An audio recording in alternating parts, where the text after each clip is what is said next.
प्रारब्ध के सभी दर्शकों को हमारा नमस्कार। आज हमारे साथ फिर से हैं हमारे चिर परिचित बाबा रामदास जी। सर, आपका स्वागत है प्रारब्ध की इस चर्चा में। एक डेवलपमेंट हुई है रामदास जी कि एक जी। गैंगस्टर था, वो कनाडा के सेफ हेवन में था।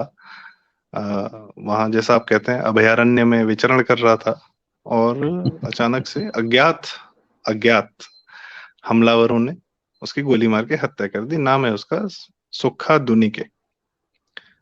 और जी।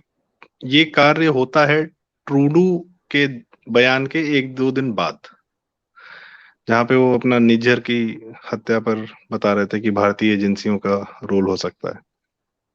तो सर, जी। ये मतलब क्या है जो मारने वाले हैं, वो कौन है, वो रुक क्यों नहीं रहे? या और अच्छा, इसकी मौत की जिम्मेदारी भी तमाम गैंगस्टर ले रहे हैं एक के बाद एक। ये क्या है सर सीन, जरा विस्तार से बताएं। ये पंजाब का बड़ा नामी गिरामी गैंगस्टर था और इसका बड़ा गैंग था। और 2017 में इसके खिलाफ 7 से अधिक हत्या, एक्सटॉर्शन और गैंग वॉर के ऐसे मुकदमे इसके ऊपर दर्ज थे और इसका पूरा गैंग था। 2017 में ये फर्जी कागजात बना के और कनाडा का वीजा लेके, विजिटर्स वीजा लेके ये कनाडा चला गया और तब से आज तक ये कनाडा में रह रहा था। अब आप ये देख लीजिए कि आज की तारीख में कनाडा में पंजाब के, स्पेशली पंजाब के यहाँ के जितने भी फरार शुदा गैंगस्टर्स हैं, उन सबका जो पनाहगाह है ना, जो सैंक्चुरी है, वो कनाडा बन गई है। और ये अच्छा, ये मैं आपको बताऊं, ये यहाँ से भाग कर विदेश जाने का सिलसिला कोई नया नहीं है। 1980s में जबकि पंजाब में टेररिज्म अपने पीक पे था, तब के तो हजारों हजारों लोग यूके, कनाडा, पूरे यूरोप और इवन अमेरिका में शरण पाए हुए हैं।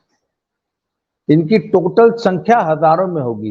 अच्छा, पुराने जमाने में इतनी सख्ती भी नहीं थी, है, और इजीली पासपोर्ट बन जाया करते थे, डिजिटल वर्ल्ड नहीं था, तो बड़ा आसान था एक फर्जी आईडी बना के। अच्छा, लोग क्या करते थे, जैसे एक पासपोर्ट पे उन्होंने कहीं का वीजा अप्लाई किया, वो रिजेक्ट हो गया, तुरंत नए नाम से नया पासपोर्ट बनवा लेते थे। एक एक आदमी के 4-4, 6-6 पासपोर्ट होते थे। तो उस जमाने के तो हजारों यहाँ के क्रिमिनल्स, यहाँ के आतंकवादी, यहाँ के गैंगस्टर्स जो है वहां पे ऑलरेडी जाके सेटल हो गए। अब तो उनकी सेकंड जनरेशन वहां रह रही है। पर आज के जमाने 2017 में पंजाब में कितना आसान रहा होगा कि एक एएसआई ने उसके एक फर्जी पासपोर्ट की वेरिफिकेशन, पुलिस वेरिफिकेशन कर दी, ये यहां से चला गया, बाद में उस थाने पे कार्रवाई हुई तो उसका मुंशी, एक हेड कांस्टेबल और एक एएसआई जो कि पासपोर्ट में क्या नाम, पुलिस वेरिफिकेशन का इंचार्ज था, उसको पंजाब पुलिस ने पहले तो डिसमिस कर दिया था, तो वो कोर्ट से वापस रीइंस्टेट होके आ गया और अभी जो है ड्यूटी कर रहा है। तो ये तो है सर पंजाब की दशा। और पंजाब का कोई भी क्रिमिनल इजीली, अभी रिसेंटली सर देख लीजिए ना कि ये सिद्धू मूसेवाला की हत्या से कुछ दिन पहले लॉरेंस बिश्नोई का सगा भाई और भांजा जो है वो कजाकिस्तान और वहां जाके बैठ गए विदेश में एक जगह। अब तो उनको वो खैर वहां पे अरेस्ट करा के पुलिस जो है, हमारी भारत सरकार उनकी प्रत्यर्पण करा रही है, उसमें भी टाइम लगेगा। तो माय पॉइंट इज कि कितना इजीली पंजाब में क्या सिस्टम है, आप ये समझ लीजिए कि कितना आसानी से एक आतंकवादी, एक क्रिमिनल जाके कनाडा चला जाता है और वहां कितना आसानी से सेटल हो जाता है और वहां से अपनी पूरी एक्टिविटीज चलाता रहता है। हमने तो सुना था ना कि जेल में बैठ के लोग अपना गैंग चलाते हैं। तो हिंदुस्तान की जेलें सेफ हेवन्स हुआ करती हैं, तो सब आज तो सबसे बड़ा सेफ हेवन तो कनाडा बन गया है। और ट्रूडो साहब अपने, अच्छा मजे की बात है कि पूरी दुनिया को ट्रूडो ये बता रहा है कि Hardeep Singh Nijjar was a common citizen, एक सामान्य नागरिक था कनाडा का। मतलब अगर आपके सामान्य नागरिक हरदीप सिंह निज्जर जैसे हैं, ये सवाल तो दुनिया पूछेगी कि नहीं ट्रूडो साहब से कि भैया ऐसे कनाडा के सामान्य नागरिक ऐसे होते हैं क्या? बताइए। सर ये भी हो सकता है ना, जैसे कनाडा बसा ही गोरों द्वारा, जिन्होंने वहां के नेटिव सिटीजन्स को मार मार के पूरी जमीन खाली करा के उनको बिल्कुल ही खत्म करके, तो जब उस लेवल का वो 100-150 साल पहले आतंकवाद कर चुके हैं, एक पूरी जमीन पे कब्जा कर चुके हैं, तो ये निज्जर जैसे लोग तो सामान्य ही लगेंगे ना सर। इन्होंने क्या किया है, जरा सी छोटी मोटी चीज। खैर, मेरा ये भी सवाल था कि गुरपतवंत पन्नू का भी सिक्योरिटी बढ़ा दिया गया है सर, कनेडियन गवर्नमेंट द्वारा। साथ ही जैसा आपने बताया, लॉरेंस बिश्नोई वगैरह पंजाब की जेल में रह के वीडियो बनाते हैं, इंटरव्यू देते हैं, और जब ये उनको बताया जाता है कि भाई वीडियो पुराना था, तो वो उसी मतलब वो कहते हैं नहीं नहीं नहीं, वीडियो तो कल ही का था, और अगले दिन फिर एक इंटरव्यू देते हैं अपनी शर्ट वर्ट चेंज करके। तो जो आप बता रहे हैं कि जो एक्टिविटीज हैं सुपर सपोर्टेड है कैनेडियन गवर्नमेंट से कि भाई कुछ भी करो पंजाब में गैंगस्टर, आपने शुरू में जब अभी आप सरकार आई है वहां पे आम आदमी पार्टी की, तो आपने कितने वीडियोस बनाए कि क्या भयानक लेवल पे वहां पे रंगदारी और गुंडागर्दी और बिहार से ज्यादा गंदा जंगल राज चल रहा है। तो जाहिर सी बात है, जो गैंगस्टर वहां जंगल राज चला रहे हैं वो मार के फिर कनाडा में सेफ हेवन में चले जा रहे हैं। भाई किसी भी गैंगस्टर को कुछ करने के लिए उसके बाद का वो स्टेप तो अपना प्लान करके रखता ही है, तो Canada is that safe place. पर अब शायद वो भी नहीं रहा। किसका हाथ मानते हैं सर इस घटना के पीछे? खैर, मैं इस कहने आपका वाले जवाब आप जी, मेरे 2-3 सवाल हो गए, तो एक बार जरा सा जी, बताएं मैं प्लीज जी। आपका इस सवाल का जवाब किसका हाथ मानते हैं इससे पहले एक बात कर दी। तो गुरुपतवंत सिंह जो पन्नू है ना, he is not based in Canada, he is based in America. USA. वो हाँ, he is based in USA and वो जी। एक रेफरेंडम कराने के लिए जिस वक्त यहाँ G20 समिट चल रहा था, उस वक्त वो वहां तरी के एक गुरुद्वारे में आया हुआ था है। वहां से उसने जो है वो हिंदुओं को धमकी दी है कि सारे हिंदू जो है कनाडा छोड़ के वापस चले जाएं, और ये सिखों की धरती है। सर क्या, अच्छा अब यहाँ पे सब ट्रूडो साहब पे फिर एक सवाल आ जाएगा कि सर कनेडियन हिंदू की भी कुछ राइट्स हैं, उनकी भी कुछ चिंता करोगे? गुरपतवंत सिंह पन्नू सरेआम धमका रहा है कि कनेडियन हिंदू जो है कनाडा छोड़ के अपने देश चला जाए। अच्छा, मैं इन सिखों से पूछना चाहता हूं जो कि वहां पे बैठे हैं और धमका रहे हैं कि हिंदू अपने देश चला जाए, तुम्हारा कौन सा देश है भाई? ये भी तो बताओगे दुनिया को। खैर साहब, दूसरी बात है सर सर क्या कि बात कर आपने रहे हैं पूछा सर? ना कि इनके पास 2 देश थे 100 साल पहले तक, अफगानिस्तान था, पाकिस्तान था, सब इन्हीं का था। ये तो सर जमीन छोड़ने सर में एक्सपर्ट है ना। सर एक बात और बताऊं, आपने पूछा ना कि ये करा कौन रहा है। देखिए इस वक्त जो कनेडियन पुलिस का जो रिकॉर्ड है वो कहता है कि टोरंटो के क्षेत्र में 9 बड़े पंजाबी गैंग्स ऑपरेट कर रहे हैं, 9। और दूसरी बात है, अभी जो एनआईए ने 43 गैंगस्टर्स एंड टेररिस्ट की जो लिस्ट जारी की है, उसमें से 23 शायद कनाडा बेस्ड है। वो तमाम उन एरिया में रहते हैं जहां पंजाबी डायस्पोरा बहुत भारी संख्या में रहता है। और ये जो 9 राइवल गैंग्स हैं, इन सबके अपने अपने गैंग्स यहां पंजाब में हैं। जैसे फॉर एग्जांपल मैं आपको बताऊं कि ये आपका लॉरेंस बिश्नोई गैंग ने इसको मारने की जिम्मेवारी ले ली है। ये आदमी he is set to be taking care of the Devendra Bambiha gang है। और उधर जो वो है आपका गोल्डी ब्रार, वो लॉरेंस बिश्नोई गैंग का आदमी है कनाडा में, जो कनाडा में बैठ के पूरा गैंग चला रहा है। ये आदमी देवेंद्र बम्बीहा का गैंग चला रहा था कनाडा में बैठ के। तो सब लॉरेंस बिश्नोई गैंग से इस गैंग की बड़ी पुरानी दुश्मनी है।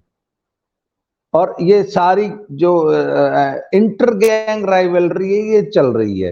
अच्छा, इसमें सर अब इंडियन एजेंसीज का क्या रोल हो सकता है? सर, इंडियन एजेंसीज का बहुत पुराना मॉडस ऑपरेंडी रहा है कि इसकी सूचना उसको देके उसका मरवा दिया, फिर उनकी सूचना इसको देख के इनका मरवा दिया। बोले अरे तुम्हारा एक आदमी मार दिया, तुम भी हिसाब बराबर करो, तुम उनका एक उठा ठोक दो।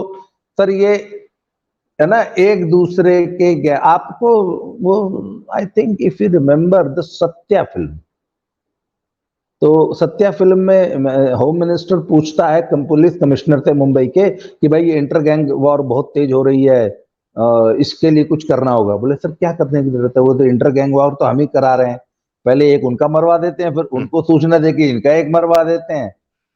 तो सर हाँ, परेश रावल, ये अच्छा, ये परेश तो रावल ने वो एजेंसी, रोल किया। हाँ, परेश रावल का वो सीन आपको याद होगा। हम्म। तो सर ये तो हमारी इंडियन एजेंसीज का या किसी भी दुनिया के किसी भी एजेंसीज का बहुत पुराना तरीका है, ये एक दूसरे को मार के खुद ही खत्म हो जाएंगे। और सर ट्रूडो यही साहब ये भी नहीं कह पाएंगे कि साहब आपने मरवा दिया, है ना, आपके आपने गैंग पाल रखे हैं ना। नो नो, आपके गैंग वाले एक दूसरे को मार रहे हैं, बहुत अच्छी बात है, तुम कंट्रोल करो। जी, अरे भैया, इसमें सुखे को किसने मारा ये तुम पता लगाओगे अब। हम्म, तो तुम भी कोई कार्रवाई करो भाई। पर एक हाँ, चीज और होती है सर, जैसे कैनेडियन सरकार इन गैंग्स को पाल रही है, तो जाहिर सी बात है कि एक गैंग ने अगर दूसरे पे कार्रवाई की तो दूसरे को भी तो कैनेडियन सरकार ही जो है एक तरीके से सेफ हेवन दे रही है। तो कई बार क्या होता है कि वो भी ये कर सकते हैं कि हाँ भाई, किसी कायदे के लोग या जो अगर लेट्स से एजेंसीज के भी वहां पे कुछ अपने लोग होंगे, तो उनका पता करा के उन पर ये दोष मढ़ के या इस तरीके से वो अपनी हरकतें भी कर सकते हैं। बिकॉज इट्स भाई, जिसने गैंग पाल रखे हो फेयर थोड़ी है, वो तो बिल्कुल फेयर काम नहीं करेगा ना। जिसके मन में ही है कि नहीं, मुझे खालिस्तान का पूरा एजेंडा अपनी धरती से चलाना है, और दूसरे देश में उसके लिए कितना भी बड़ा बवाल हो जाए। अभी जब ये अमृतपाल को पकड़ा गया था, और उससे पहले वो कितना बड़ा बवाल पंजाब की धरती पे हो रहा था, इससे कनाडा को कोई फर्क ही नहीं पड़ रहा था। उनको तो बहुत मजे आ रहे थे। यहाँ पे वो जो दलालों का जो आंदोलन हो रहा था, जो सड़क पे बैठे हुए थे आड़तीये जो थे, कहने को तो किसान के नाम पे दलाल जितने थे वो बैठ के आंदोलन कर रहे थे, उनको पूरी तरह वो समर्थन दे रहे थे। जाहिर सी बात है उसमें इन गैंगस्टर्स का भी रोल रहा होगा कि उस तरीके की बदतमीजी की, कैपिटल को घेर के बैठे हुए हैं 1 साल तक। तो इस तरीके का मन बढ़ई जिसको हमारे यहाँ पूर्वांचल में कहा जाता है, ये तो एक गैंगस्टर प्रवृत्ति के लोग या आपराधिक प्रवृत्ति के लोग ही कर सकते हैं। खैर, तो इसमें मेनली बात यह है सर कि ठीक है, एनआईए ने लिस्ट, अच्छा सबसे मेन बात है, एनआईए ने लिस्ट जारी की, उसमें इसका नाम था और अगले दिन निपटा दिया जाता है। और वहाँ कैनेडियन प्राइम मिनिस्टर कह रहा है कि नहीं भाई, ये एजेंसी का काम हो सकता है, बाद में वो अपने वर्ड्स पे बैक ट्रैक करता है। तो ये अब आप क्या देखते हैं कि ये खालिस्तान के खिलाफ भारतीय सरकार की लड़ाई अपने अंतिम चरण की तरफ जा रही है, इनका भी निपटारा हो जाए? जैसे कश्मीर में काफी हद तक शांति स्थापित कर दी गई है, तो जो कश्मीर शांत कर सकता है वो क्या खालिस्तानियों को भी शांत कराने की प्रक्रिया शुरू हो चुकी है क्या? देखिए मैं इसमें दो बातें ऐड करना चाहता हूं। ये जो जितने गैंगस्टर्स है ना सर, इन्होंने एक, ये खालिस्तानी टैग इनका एक सुरक्षा कवच है, पहले तो इस बात को ध्यान रखिए। गैंगस्टर के प्रति किसी की सहानुभूति नहीं होती किसी भी समाज में, परंतु यदि वो खालिस्तानी हो जाता है, यदि वो जिहादी हो जाता है ना, तब तो फिर वो जोधा हो गया ना, ये तो फिर हम धर्म दे जोधे ने भाई, अब तो तो सर ये भेड़िए जो है ना, ये धर्म के योद्धा की खाल ओढ़ रहे हैं। अच्छा, कनाडा में भी सरकार जो है खालिस्तानी एलिमेंट को अपील कर रही है, और पंजाब की सरकार भी खालिस्तानी एलिमेंट पे जल्दी हाथ नहीं डालना चाहती। क्यों? Public sentiment. भाई देखिए ना, धर्म का चोला ओढ़ के यदि आप किसी गरीब लखबीर का हाथ काट देते हैं और उसे मार के लटका देते हैं सिंगू बॉर्डर पे, तो पूरा समाज आपसे सवाल नहीं पूछता। क्यों? ओ भाई बेअदबी की किसी लखबीर ने था। क्यों जी? तो सर क्राइम को धर्म के लबादे ओढ़ के करो, गैंगस्टर हो, साथ में खालिस्तानी बन जाओ, तो सर काम बहुत आसान हो जाता है। कनाडा में भी खालिस्तानियों का अपीजमेंट है, पंजाब में भी है। एक तो ये आपको जवाब मिल गया। इसीलिए इनके ऊपर जल्दी कोई सरकार कार्रवाई नहीं करना चाहती कि जिस वर्ग का आप भाई बताइए ना, लखबीर के हत्यारों को पंजाब में पकड़ के बाबा जी कह के संबोधित किया गया और उनको एसएसपी ने प्रेस कॉन्फ्रेंस में ऐसे प्रस्तुत किया जैसे बहुत बड़े संत महात्मा को प्रेजेंट कर रहे हो, and he was given a chance to speak there, he gave a lecture. Otherwise criminals को प्रेस कॉन्फ्रेंस में उकड़ू नीचे बैठाया जाता है। सर क्रिमिनल को, जब क्रिमिनल धर्म का चोला पहन लेता है तो उसके खिलाफ कार्रवाई करना एक अपीजमेंट वाली सरकार के लिए मुश्किल हो जाता है।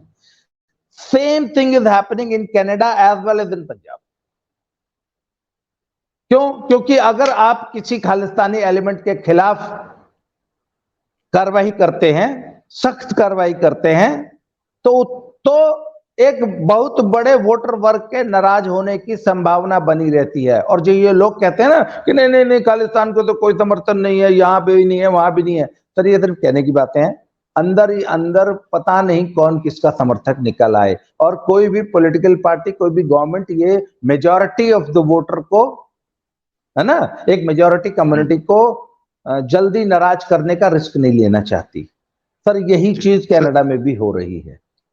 जी, मैं इस पे सर आपसे 2 सवाल और पूछना चाहूंगा। जैसे आपने बताया कनाडा की सरकार ये प्रशय दे रही है, तो क्या ये माना जाए कि आम आदमी पार्टी की भी सरकार इनको यहाँ प्रशय दे रही है, और इनके जैसे सपा बसपा राजद के बहुत सारे गुंडे माफिया पलते थे, वैसे ही आम आदमी पार्टी ने गुंडे पाल रखे हैं, माफिया पाल रखे हैं पंजाब में, क्या ऐसा है? क्या इनको प्रशय दे रहे हैं, इनको बढ़ावा देते हैं? जी देखिए, देखिए हम तो पंजाब में आम आदमी पार्टी के जर्नी को मैं तो पिछले कम से कम 8 साल से बड़ा क्लोजली वॉच कर रहा हूं, and I have been writing and I have been vehemently speaking against them कि they were supported by these elements, they were funded by these elements. और आपको याद होगा कि सन 2017 का तो इनका पूरा इलेक्शन कैंपेन ही विदेश में बैठे हुए खालिस्तानियों ने पूरा कंडक्ट किया था। वहां पे इनके बकायदा बड़े बड़े ऑफिसर्स बने हुए थे, बड़े बड़े वो जिसे कहते हैं वो जो टेलीफोन से जो लोगों को टेलीकॉलिंग सेंटर्स बने हुए थे, और वहां से पूरा एक एक चीज वहां से फंडिंग हो रही थी, और मतलब it was a very big racket. और अभी भी आप बताइए ना कि ये तो आज भी जो आपको खालिस्तानियों पर जो थोड़ा सा क्रैकडाउन हुआ है, और आज अमृतपाल जो वहां है, वो तो जब अमित शाह ने इनको धमकाया है कि तुम्हारी सरकार बर्खास्त कर देंगे और प्रेसिडेंट रूल लागू कर देंगे, तब जाके इन्होंने मजबूरन अमृतपाल सिंह पे जो है एक एक्शन लिया है और थोड़ा सा कंट्रोल हुआ है। तो सर आम आदमी पार्टी तो they are hand and glove with them, ये तो शुरू से, ये तो पहले दिन से वो था। हाँ बिल्कुल, ये तो सर बात हो गई सरकार की। आपने अपने कई लेखों में और वीडियोस में ये बताया भी है कि समाज शांत हो गया है, और आप अभी भी कह रहे थे कि खालिस्तान का समर्थक कौन कितने सारे हैं इसका कोई अंदाजा ही नहीं है। ये इस समाज की क्या समस्या है सर कि ये पंजाब में रहते हुए खालिस्तान का समर्थन करते हैं, मौखिक समर्थन देते हैं, और बदहाल होते पंजाब को बेहतर करने के लिए कोई भी एक नया नेतृत्व या कोई भी एक आवाज नहीं आ रही? ये मतलब मैं आपसे जानना चाहूंगा, क्योंकि ये गैंगस्टर तो इन्हीं पे रूल कर रहे हैं ना, इन्हीं इन्हीं जगहों पर, इन्हीं लोगों पर ये माफिया, ये बाहुबली, ये जो भी अपना गैंगस्टर जो आपने बताया, इतने सारे गैंग हैं, कनाडा में रह के थोड़ी गैंगस्टर का काम कर रहे हैं। ये सारी रंगदारी, ये सारी लूटपाट तो यहाँ पंजाब में हो रही है ना। जी नहीं, कनाडा में भी बराबर हो रही है। कनाडा में भी क्राइम का बहुत बुरा हाल है। कनाडा में भी ये लोग सारे जो इनकी एक्टिविटीज यहाँ है वो कनाडा में भी ये ड्रग के रैकेट चला रहे हैं। कनाडा में भी ये वसूली कर रहे हैं। अच्छा, जब चूंकि ये वसूली करते हैं धर्म का लवादा ओढ़ के, तो इनको वैसे धार्मिक फंडिंग बहुत मिल जाती है। और इसके अलावा ये जितने खालिस्तानी जो है ना, ये इन्होंने अपने अपने गुरुद्वारे बना रखे हैं। अच्छा, बहुत सारी लड़ाई तो इनको वो गुरुद्वारे की और खालिस्तान के नाम पे फंडिंग को लेके भी बहुत लड़ाई है, उसमें भी बड़ी जबरदस्त इनकी गैंग वॉर है आपस में। और पंजाब में तो खैर एक्सटॉर्शन और पूरा जो भी एक माफिया करता है वो सब कुछ करते हैं ये पंजाब में। सर जहां तक बात है ना, देखिए जिन बुजुर्गों ने, जिन सीनियर्स ने 80 और 90 का दशक देखा है और पंजाब को खून के आंसू रोते हुए देखा है, वो तो समझते हैं कि ये खालिस्तानी इस राज्य का, हमारे पंजाब का सत्यानाश कर देंगे, क्योंकि इन्होंने वो पुराना दौर जिनको याद है। सर जो नए बच्चे हैं ना, जो नई पीढ़ी है, जिन्होंने वो दौर देखा ही नहीं, सर वो बहुत जल्दी बहकावे में आ जाते हैं। और आजकल उन्होंने विक्टिम प्ले करना शुरू कर दिया ना, हाय साडे नाल ये हो गया, साडे नाल ता इदा हो गया, साडे नाल ता इतना अत्याचार हो गए। सर उन भावनाओं में नया बच्चा बह जाता है। अच्छा, नए बच्चे को इतनी अकल नहीं होती कि हम कर क्या रहे हैं। भाई एक तरफ तो तुम कहते हो यहाँ इंडस्ट्री नहीं है, यहाँ रोजगार नहीं है, यहाँ पैसा कमाने के साधन नहीं है। अरे जब तुम हर 10-20 साल बाद खालिस्तान का जिन्न बोतल से निकाल के सड़क पर बैठा दोगे, जहां तुम हर, मतलब पीछे तो सर इनकी ये हालत हो गई थी कि किसान आंदोलन, ये आंदोलन, वो आंदोलन, हर एक सड़क जाम, हर एक टोल प्लाजा जाम, हर एक रेल की पटरी जाम, किसी भी इंडस्ट्री के सामने आके बैठ जाएंगे। सर इतना बड़ा लॉजिस्टिक पार्क था वो, जो जहां ड्राई पोर्ट, जिसको कंटेनर डिपो बोलते हैं, किला रायपुर में था, अडानी का था। सर इन्होंने 10 महीने उसके गेट पे धरना देते रहे, उसने हाथ जोड़ लिए, भैया रखो अपनी। सर 4500 तो सिर्फ ट्राला और क्रेन ड्राइवर की नौकरी गई थी। 4500 तो क्रेन ऑपरेटर्स थे, जो कि सब लड़के 50-60 हजार रुपए महीना कमाते थे। इसके अलावा उस कंटेनर डिपो में कितनी जॉब्स थी, 1000 से ज्यादा जॉब्स थी। सर वो सब चली गई, किस लिए? क्योंकि आप 10-10 महीने आप सड़क पर घेर के बैठे रहोगे। एक वो मार्लबोरो इंडस्ट्रीज की एक इनकी एक जो है वो इंडस्ट्री थी, वो ये बंद करवा के ही माने, क्यों? उनके ऊपर तक ये अंडरग्राउंड वाटर को खराब कर रहे हैं। उन्होंने सारी जांच करा ली, एनजीटी ने जांच कर ली, पॉल्यूशन बोर्ड ने जांच कर ली, जल बोर्ड ने जांच कर ली, कहीं से उनको हर जगह से क्लीन चिट मिली। इसके बावजूद इन्होंने वो इंडस्ट्री बंद करा दी। एक इंडस्ट्री आप इस तरह बंद करा दोगे, एथेनॉल की। सर आज यूपी जो है एथेनॉल का गढ़ बनता जा रहा है, यूपी एंड एमपी। पंजाब में भी लगभग 10 प्लांट की फाइल अप्रूव होके पड़ी है। इंडस्ट्रियलिस्ट हिम्मत नहीं कर पा रहे हैं कि पंजाब में प्लांट लगाएं कि नहीं लगाएं। कल को जैसे मार्लबोरो इंडस्ट्री डिस्टिलरी के सामने बैठ के इन्होंने धरना देके वो बंद कर दी, कल को हमारा 100-125 करोड़ का प्रोजेक्ट ये भी बंद करा देंगे। बैंक वाले लोन देने को तैयार नहीं है, कि क्या गारंटी कि कल को तुम्हारे सामने ये किसान यूनियन आके धरना नहीं दे देगी कि तुम भी जो है पानी खराब कर रहे हो पंजाब का। सर चूंकि तो मेरा पानी का ही काम है, आप आने नहीं देंगे। मैं अपना एक व्यक्तिगत अनुभव आपको शेयर कर रहा हूँ सर। चूंकि मेरा पानी का ही काम है, वेस्ट वाटर ट्रीटमेंट और मैनेजमेंट का, तो मैं पंजाब भी मुझे बुलाया गया था। और जालंधर लुधियाना के बीच में कोई एक जगह मैं नाम भूल रहा हूँ, बहुत बड़ी ना मेटल की मंडी है वहां पे, स्क्रैप मेटल का बहुत बड़ा काम होता है। तो उसके थोड़ी दूर पे एक फैक्ट्री थी जो स्क्रैप मेटल से सरिया बनाती थी। तो वहां पे ये था कि उस फैक्ट्री पे ऑफ कोर्स उनको ZLD करना था, जीरो लिक्विड डिस्चार्ज, कि कोई भी पानी वो इस्तेमाल कर रहे हैं तो उसको वो बाहर नहीं जाने देना है, उनको फैक्ट्री के अंदर ही रखना है। और जाहिर सी बात है उसका ट्रीटमेंट करना होता है।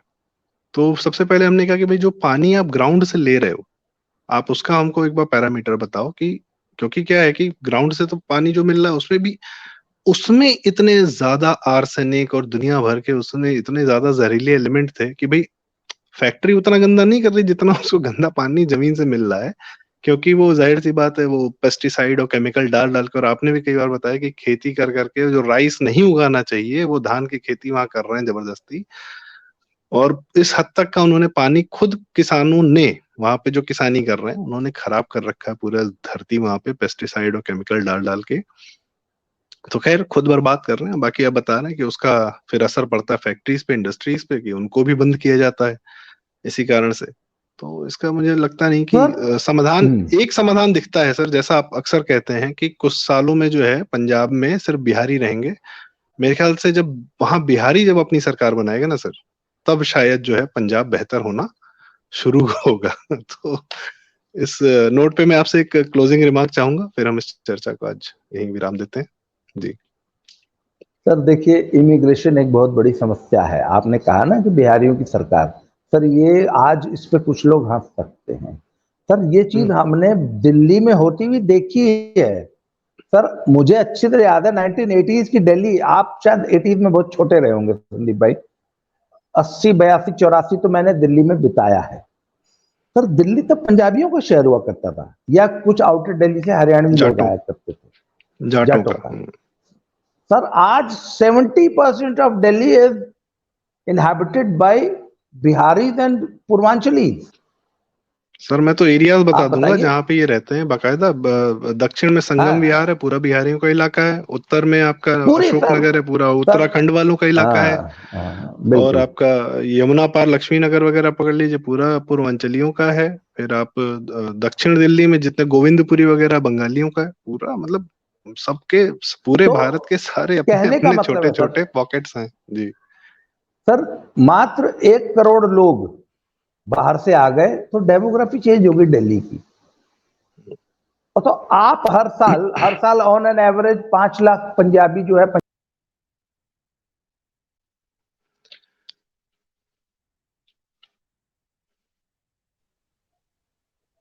5 लाख पंजाबी जा रहा है, 5 लाख बिहारी आ रहा है, तो 2-2.5 करोड़ के प्रदेश में डेमोग्राफी चेंज होते हुए कितना। और सुनिए, मात्र हर सीट पर 10, 20, 30 हजार वोटर बदल जाता है ना, सरकारें बदल जाती हैं।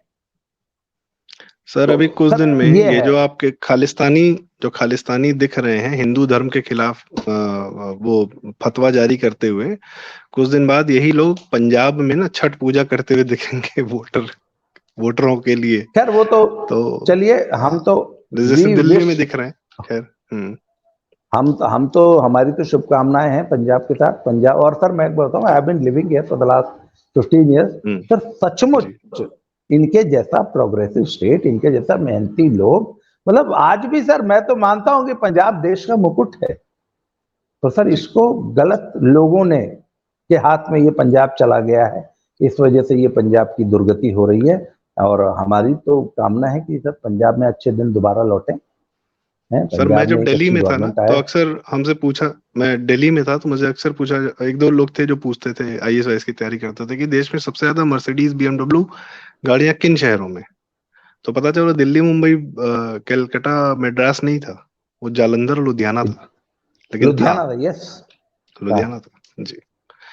चलिए सर, इस नोट पे उम्मीद करते हैं पंजाब बेहतर होगा। जिस तरीके से गैंगस्टर निपटाए जा रहे हैं, ठीक है, शुरुआत यही से यूपी में भी निपटाए गए तो यूपी ठीक हो गया। अब गैंगस्टर निपटेंगे तो सब प्रदेश ठीक हो जाएंगे। ठीक है सर, बहुत बहुत धन्यवाद आपका इस बात पर हमसे अपनी जानकारी साझा करने के लिए। धन्यवाद सर, नमस्कार। प्रारब्ध और दद्दा की खरी खरी के दर्शकों का भी हाँ जी, थैंक यू जी। दद्दा की खरी खरी से हमारा बहुत ज्यादा लगाव है, क्योंकि बहुत बेहतरीन जानकारियां वहां पे सुनने को मिलती हैं। और दद्दा यही है वो दद्दा जो खरी खरी सुना।